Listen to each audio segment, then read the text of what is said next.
Hey there, how you doing? Charlie Winters here with horse racing tips for Saturday, the 24th of May. Well, I wasn't going to do a video, and then I've been up ages, by the way, but I've just got out of bed. I thought, stuff it. Let's just record it. Do what you want with it. It's not going to be the best of videos. I'm not going to explain each selection. So what I'm going to do is give you horse racing tips for Saturday, and you decide what you want to do with them. Well, the last time I gave a bet out, it was actually a winning day. I don't know if anybody realised or anybody even looked at the bets or anything like that, because I know I don't really do videos anymore, and the channel may be coming to an end. However, it was 23, I think, on and 34 back, so it was a profitable day. Something that is quite rare nowadays. Even videos are rare, so yeah. So let's get into the selections for Saturday. So first of all, I've placed a bet twice. So all you're going to see is on the new Sky Bet layout, you're going to see carnage, because I'm still getting to grips with Sky Bet, because I know it's new, and I always know we don't like change. We resent new, but it's awkward at the moment, especially with when you've placed a few bets. So I'm going to click on my bets, and who knows what it's going to show. So one of the bets I've placed twice. I shall be cashing out very shortly and leaving one of the bets. One of them's a 10 pence each way, lucky 63, but I've placed it twice because I've shuffled the selections around. What I've had is I've had a 10 pence each way, lucky 63. I've had a pound each way on all those selections. They're all tasty prices. There's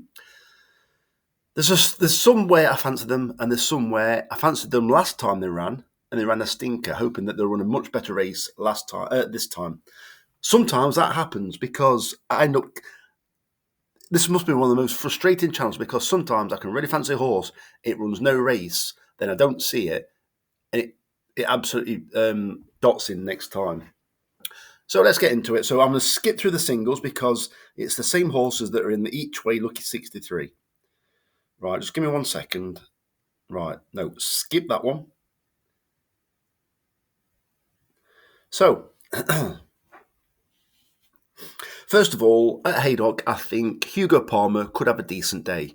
Maybe not with the more fancied ones. I think he's got a couple of outsiders in the same race. I just think he's one to keep an eye on.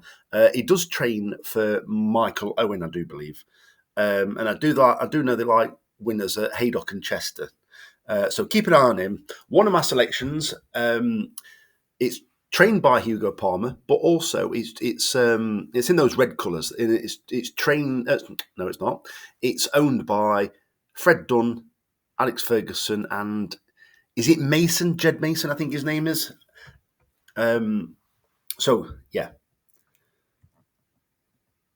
So the first bet is a 10 pence each way, lucky 63, and a pound each way on all of those. So the first selection is Kindest Nation. I've left the price. It's in. So there you go, straight away. Why can't I see the time of the race properly? Why is it dulled out? Does that mean it's a non-runner? Let me just check the next runner. God, that's... Why? Why? Why is that dulled out? So, Kindest Nation at SP in the 115 at Haydock. All right, let's click on that. So, I did look at this race initially because I saw that the ground was good to firm. Well, they've had some rain, and I can't see anywhere how much they've actually had. I've actually had a look now, and basically, the rain came from the west and went straight across the country through Wales and Haydock area, straight across the country. And where I live in the East Midlands in Mansfield, the same band of rain has gone right across the country. So I'm only going by what I've got outside. I know I'm not even near to Haydock Racecourse, but I'm trying to judge what they've had compared to what I've had. So if it's good to firm, I'm expecting the ground where I live to be probably good. I did see that it was originally good to firm, good in places, and watered. So there might be a few areas where they choose to race, as in like the straight course. They might come near side, they might go far side. I don't know, but I did tend to notice that. Well, I say that they went a bit far side. Then one of the winners came near side. It was is it kind of Frost, whatever it was that ran yesterday and won. So I don't know. You have to wait till the first race if you think there might be a draw bias. In fact, I can just see it now in front of my eyes. It says good. It didn't say that earlier on. So anyway, it's good ground at Haydock. So when I picked this selection, a lot of the horses initially wanted good or softer. So or much softer. So I was trying to look for an angle where at the time I thought it was good to firm. So I could eliminate an awful lot of the fancied horses because they didn't get their slow ground. Well, obviously there's a bit of rain now, but it's only good ground. I think it's Fairground Park. Anyway, I think it's Fairground. So I did actually eliminate or reduce some of these horses' chances, and I was quite happy to bypass them. And I do believe, let me just skim down to the bottom of this race. Right, so clearly it's still not slow enough for Latam because I did see that wanted really slow ground. I did also notice that Hugo Palmer got 2 in this race, and as you can see, is Asta Verde is now a non-runner. So it's quite interesting. So I think they've had some rain, and I think it's nowhere near what they was expecting. So my selection, it's Hugo Palmer, Kindest Nation, and it's ridden by Paul Mulrennan. I said this is going to be a short video. It's not, is it? So just give me a second. So the 1:15 at Haydock. Oh, come on. Let's make it an hour. Let's make it an hour video. Just kidding. So the 1:15 at Haydock. So I'm going to scroll down to my selection. I did also like the look of Local Hero, but I just couldn't quite have it in the end. So Kindest Nation. I'm not going to do this with all the horses, so don't go just yet.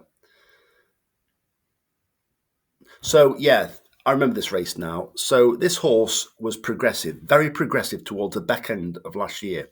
Its reappearance was relatively recent at Chester. In my opinion, it ran it up against two very two progressive horses that it never really had a chance with. But I'm going to scroll down and I'm going to show you. So you've got Too Tempting, 9-4 favourite in a competitive race, ran off 96 to 106, and Partisan Hero. So those two horses, basically, in my opinion, had the race between them.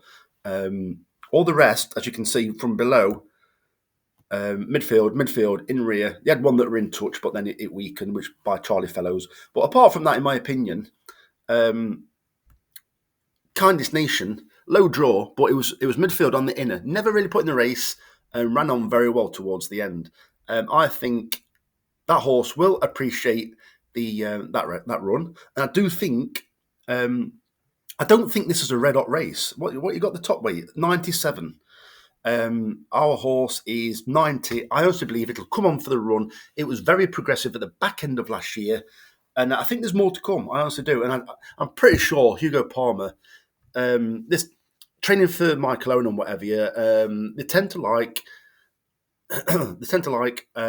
runners and winners at Haydock and Chester, like I said before. So I think it's got a decent chance. So let's get back to the actual bet. So just give me 1 second and we'll go straight back to it. And I'm not going to mess you around anymore. Oh dear. So the next selection is Uncle Don. It's in the 1:30 at Goodwood, and it's trained by Richard Fahey. It's only about 5-1, but I think it's got no, it's not. It's 15-2, but I think it's got a decent chance. This next selection is one of the more interesting ones because this is also progressive. It's also trained by Hugo Palmer. It's also owned by Mason, Dunn, and Ferguson, and it's also the absolute outside of the lot. This horse is progressive this season. It flattened out a bit. Its progress flattened out a bit last time, but there's an awful lot of pace in this race, including the stablemate's favourite, obviously more fancied horse. As I said, there's a lot of pace in this race, and in the past, this horse has also made the pace. However, when it was beaten last time, it was held up in the rear. I don't know why.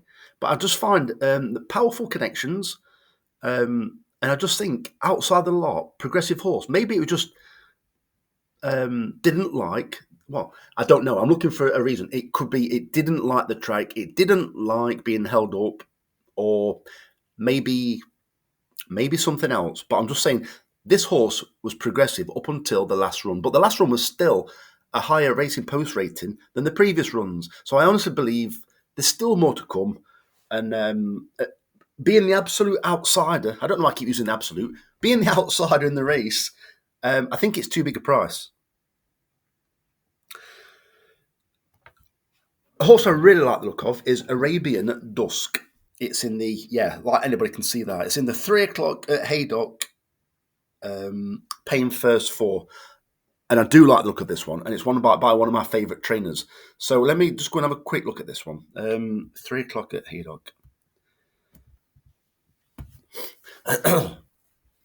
So this horse isn't a million miles behind on ratings. Well, as you're well aware, I backed or tipped Symbol of Honour last time, exactly a week ago. Won well, I think it was about 4-1 that day? So if you scroll down, I did originally go for Ain't Nobody, but, I didn't originally go for it. I thought, has it got a chance? And I think it has. However, let's go to Arabian Dusk. I've got a bit of a cold and all. I never get colds. 28-1 now, gosh. This is crazy in my opinion. So, can we give it a chance?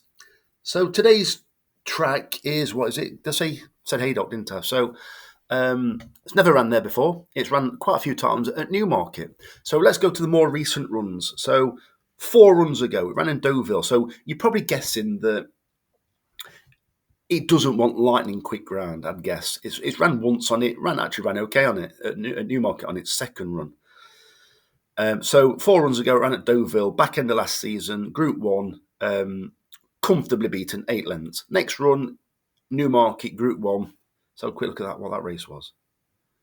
The Juddmonte Chivley Park Stakes.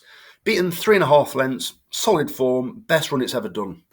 And then they put it away for the rest of the season. Obviously, very back end of the season. 25-1, not really fancy, but ran a decent race.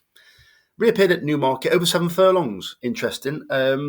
James Doyle rode that day. Ran a decent race, but it was 7-2, so obviously expected probably to come better than 4th, although only beaten 2 3/4 lengths. Off a mark of 108, it ran below that. If it ran equal to that, as a race post rating of 108, it probably would have won the race, in my opinion. However, it ran below that to a mark of 99, so they're disappointed with it, I assume. They then went to Chelmsford. So I can remember this race because I can't remember if I actually tipped the winner or not, or whether I just put a bet on when I got home from work, not just had a quick flick through. But I did back or tip Lady with the Lamp, and it was Joseph O'Brien's. So this horse was 6-5 favourite, and this race was a very competitive race. 45 grand available at Chelmsford. 45 grand at Chelmsford. Anyway, back to 6 furlongs. So I'm thinking they must think Chelmsford's a quick 6 furlongs where you're round a bend, and I think you've got to have a lot of tactical pace, especially or high cruising speed, something like that, with the ability to quicken when you reach the wide straight. This horse was in touch, and I think it found a bit of trouble. It wasn't unlucky. It was just a very, very scrappy race. I can remember seeing it. And I think there was about 10 horses, all within about 3 or 4 lengths. 6-5 favourite that day. So I think, honestly, it's better than that. And I don't think it particularly maybe really wanted the all-weather. I've not looked at breeding. I've not double-checked that.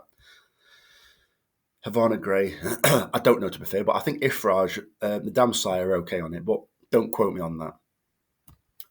So I honestly think there's more to come from this horse. So the 2 runs this season, 7 furlongs, maybe it didn't want it. Put a line through that. Chelmsford, scrappy race, but only beaten 2 1/4 lengths. Yeah, not the end of the world, but it's actually on Racing Post ratings, not even an improvement on its first run. So I think we'll appreciate back on turf, back over 6, and back on ground that's probably roundabout good. I don't think it's going to get any slower because there's 20% chance of rain, and I've looked on radar rain, and it's not really. You might get the slight odd shower. Nothing's going to happen, in my opinion. But I am a massive fan of Simon and Ed Crisford. I wouldn't know what Ed looks like, but I have seen Simon Crisford. So I'm guessing Ed's his son. Don't have to be, but I'm just saying. I guess he is. So there's Arabian Dusk. I just think it's too big a price. I can't remember what price it was just then. In fact, it was 28 when I said. I'm sure it's not 28-1. Let's flick on the race. Can't be 28. Oh, 20s. Oh. Anyway. God, I hate having a cold. I'm not grumpy, but I'm just, yeah. This is a horse that's really interesting now. And it's Ocean of Dreams. And anybody that followed me knows that this also ran, I think it was 7 days ago. It ran at Ascot. So I thought it would stay the trip, and it did. But it looks like, in my honest opinion, when you watch the race, the jockey didn't. It was into the jockey. She was in two minds whether she thought it was. She didn't get stuck into it up until it was too late, and all of a sudden the horse responded, and it actually probably wants further than that trip. I can't remember what the trip is today. I think it's the same again.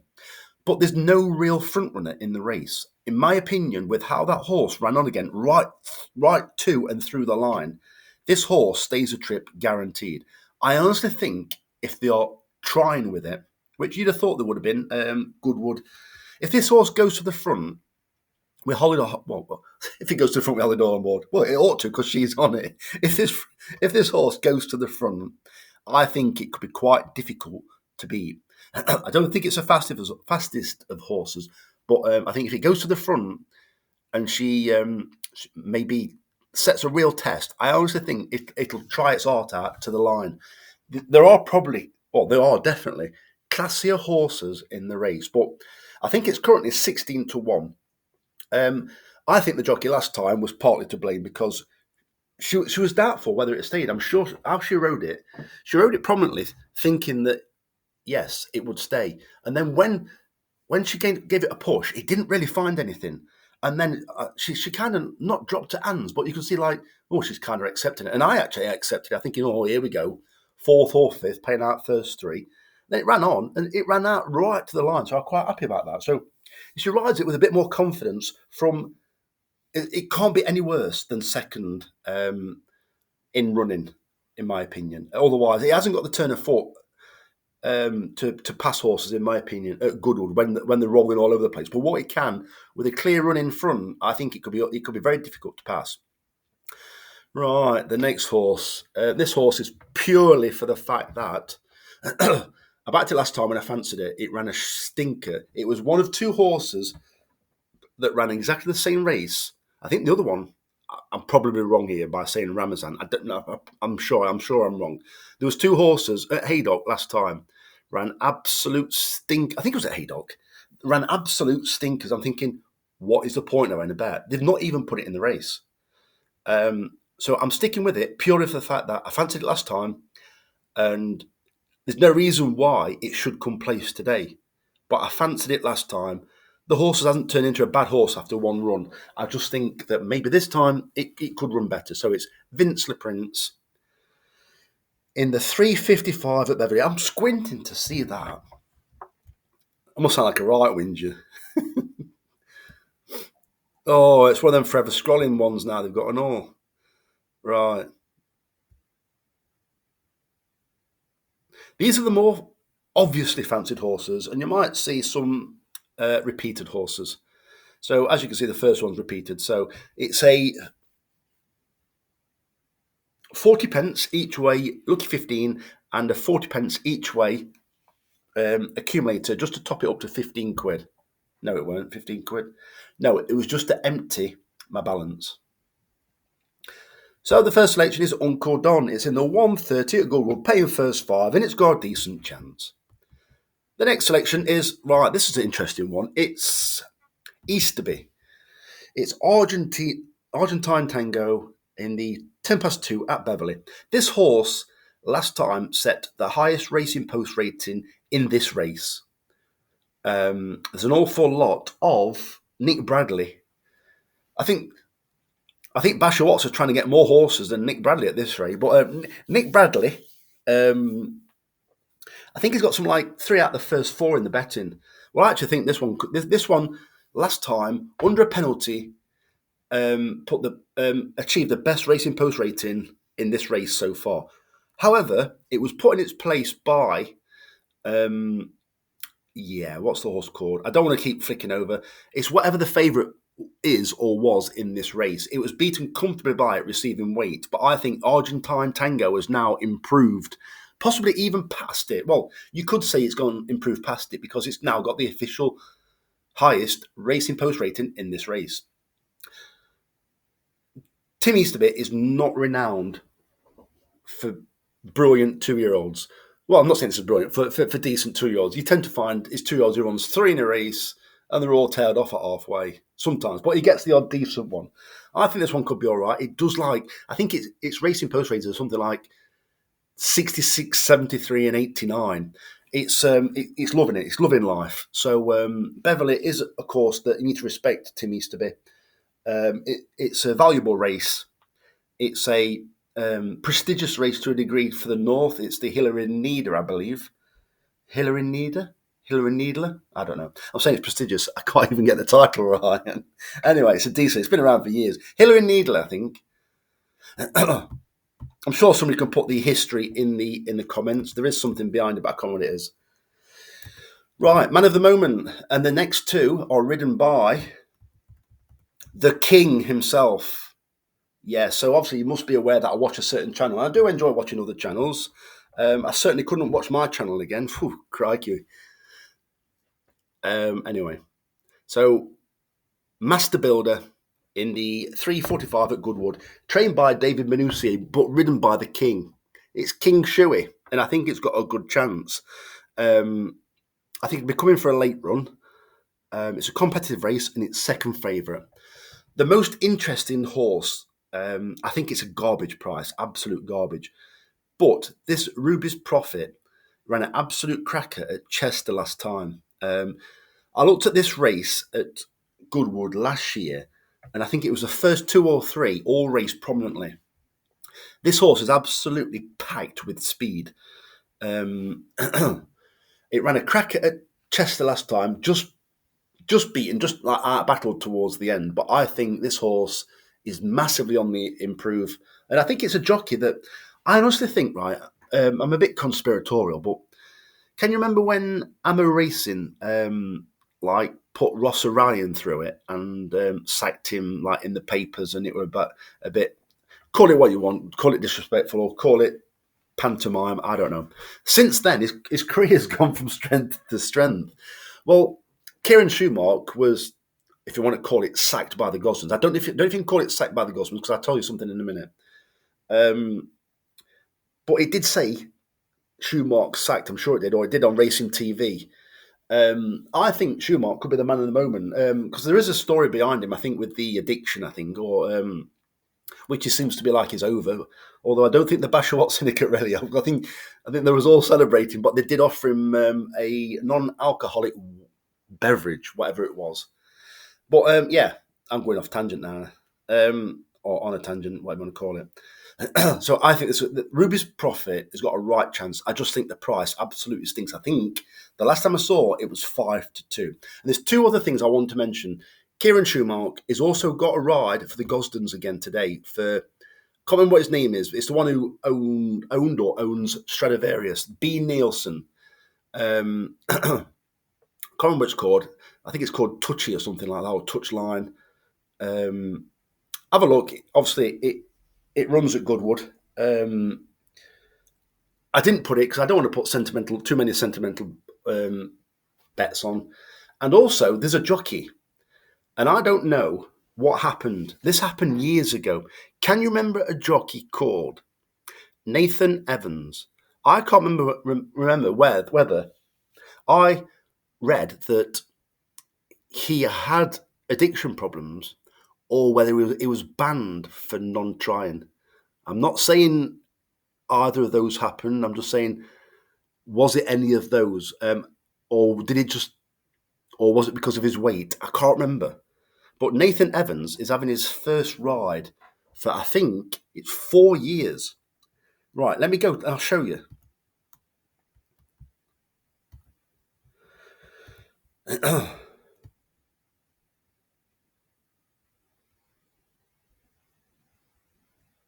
It's for Adrian Keatley. I'm sure it's a.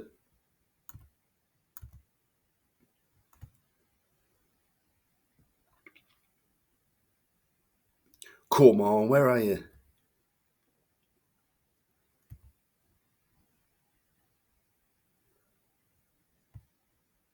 By the way, Alice Shuffle with that horse. I've just seen it now. 11-4 favourite was the one that was that beat Argentine Tango. Hang fire 1 second. It's not far from here. Unless I've just made it up.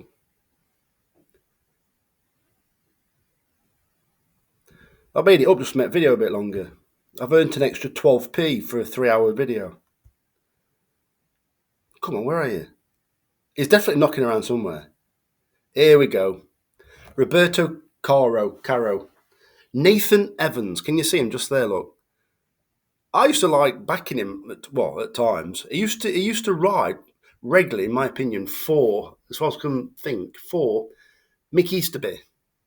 And used to be a regular on the all weather at Southall when it was fibre sand, I'm sure it was. Anyway, I wish the very best of luck. If there's some returns, I'm probably going to get invested in bookings or sending offs or both teams that have a player sent off in the Sunderland and Sheff United match. I'll put it in the comments, but it won't. I think the kickoff. I'm sure it's 8 o'clock tonight. I might be wrong, but you're not going to see the bet until after probably the last race on the horse racing if the kickoff is 8 o'clock. Yeah. So I wish the very best of luck. It will be in the comments and the description if I'm having a bet on the football. I wish you the very best of luck. Charlie Winters, over and out. Cheers, mate.